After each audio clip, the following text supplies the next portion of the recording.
So the great thing about longevity is it covers everything. I'm always keen to say that longevity is different from aging in the sense that it's about all of life.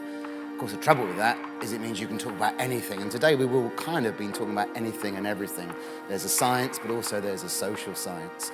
And for me, there's three big trends that are going to change the world in the next 20, 30 years. And we hear a lot about AI and robotics. We hear a lot about the environment and sustainability. But what I think is really interesting about longevity, and I think it's important to grasp hold of it, is in a way more than the AI and sustainability, it's an innately human issue. It's about us and our life and how long we live. Right now, most people don't believe it's real at all. People have been promising the cure for aging since forever, and it's up to us to prove that that can be done. We also need to show this is a moral thing to do. It's actually immoral to allow aging to cause so much disease and infirmity as it does. We have a moment of opportunity in the next 10 years, which if we seize it right and well across all sectors and endorsed by the public, we can create the opportunities of longer lives that science says we could have. In the next 7 years, we don't know exactly what's going to happen, but we know it's going to be even better than in the last 7 years. And a lot of it will be focused on the science of longevity because the aspiration of most of us to live healthier and longer is being matched and caught up by the science. So this is not science fiction. We're seeing human trials now in some of these compounds. Now, the science of longevity has been going on for a very long time. In fact, Cynthia's major discoveries occurred in the 1990s. However, what wasn't really occurring was acceptance by the mainstream pharmaceutical industry that aging was a disease or a mechanism worth studying and going after.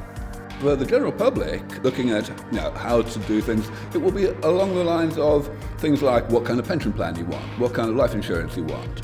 These are things that are critically dependent on your estimate of how long you're going to live, and of course how long you're going to stay healthy, and even more critically, the recognition that these two things are linked. It's an unusual but very important mix of topics being discussed by an atypical group of speakers and panelists. Looking into that crystal ball and thinking about what's in the pipeline and what we have to address now rather than waiting for the problems is really very important. I think there's some fantastic opportunities because we're now starting to understand what happens as we age. We've got genomics data, epigenomics data, we've got cell biology and whole animal studies showing us that there are certain fundamental processes that change as we age. It's very, very early days, but it shows immense promise, and I think that soon we'll have drugs on the market that can help people to age better.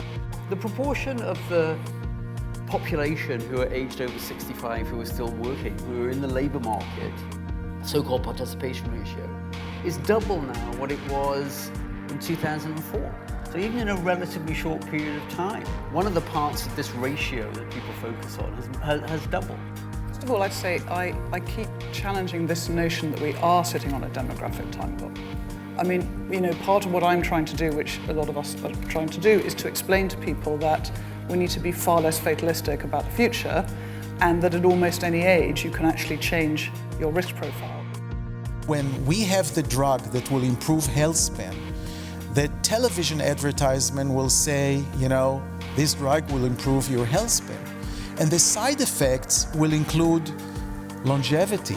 Social and economic implications of living longer. I mean, I think obviously people are probably going to be working much longer, and I must admit that often we thought about that as a negative thing, but it doesn't need to be. There are lots of different ways that people can make a contribution, but that can be a very positive thing as well. It's a topic that we don't get much question on, and when people think about longevity, they don't really think about longevity, they think about aging.